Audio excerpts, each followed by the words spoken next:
I think I need to admit that listening to Fanya Mambo, I'm very sure a lot of things are coming out of Bomas. That's it. And you see, you can hear his presentation, That's and it. I think my view are getting reinforced.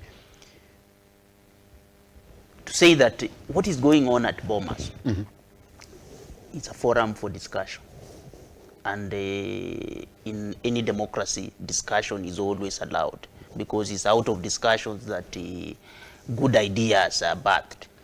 And what we see on TV from Bomas, it's a confirmation that indeed dialogue and discussions are needed. Yes. Yes. But as to whether those discussions are going to yield anything really positive, anything substantive, anything that goes to the root of our constitutional structure, then that is a different debate altogether.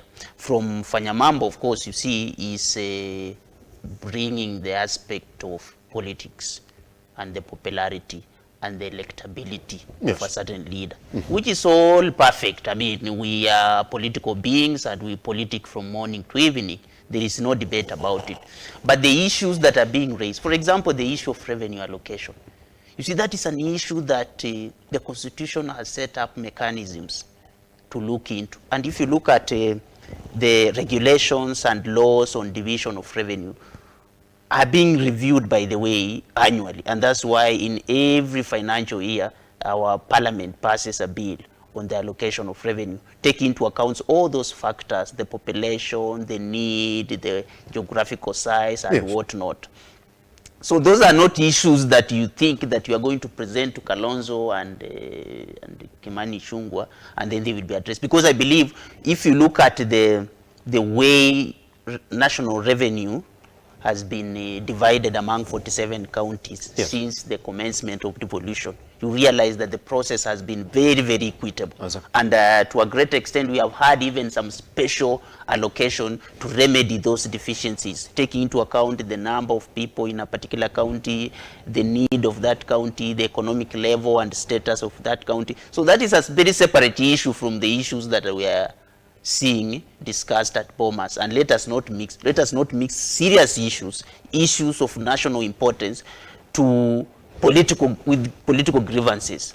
Because what we are seeing being aired, and I think we are happy to have Fanya Mambo here, because he's really bringing them out as raw as they ought to be brought up. These are political grievances. These are people who are scheming for a by-election, a general election, or next presidential election, so that they can somebody can be voted in or be voted out, which I support. From myself and my side where I stand, I believe the Kenya Kwanza has massively underperformed, and it's a disappointment to people who voted for it. But there is a mechanism. I think the hustler should also be told that the best place to air their views on the ballot.